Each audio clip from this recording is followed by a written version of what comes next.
Okay, we are going to take a look at a chemical equation that says we are going to take some hydrogen gas and we're going to react that with some nitrogen monoxide, and that's going to give us H2O, water, and nitrogen gas. Alright, so if you were to look at this at the molecular level, you would take a hydrogen gas molecule.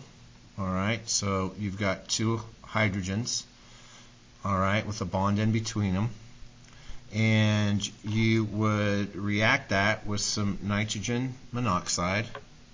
The blue represents nitrogen and the red represents oxygen, and as you can see, there's a double bond there.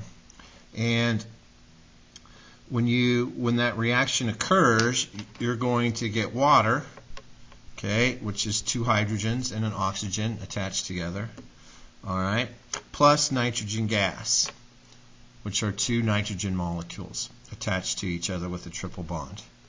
All right, but if you take a look at the law of conservation of mass, you'll see here that whatever you have on the left-hand side of the reaction, you also have to end up on the right-hand side of the reaction.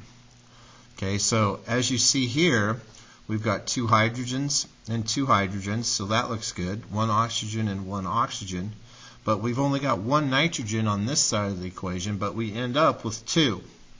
All right, so what we have to do is go ahead and balance this equation.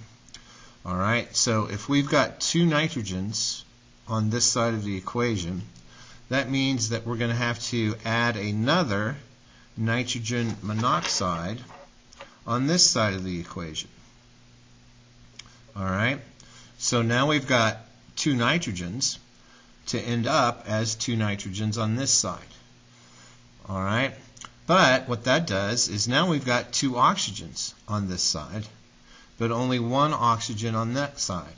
Okay, so what we need to do is add another water molecule. So now we have two H2Os, or two water molecules. Alright, so now our nitrogens balance. We've got two on this side, we end up with two on this side. We've got two oxygens, we end up with two oxygens on this side. But if you take a look at our hydrogens now, we've got four over here and only two here. That means we need another hydrogen molecule, okay, on this side of the reaction.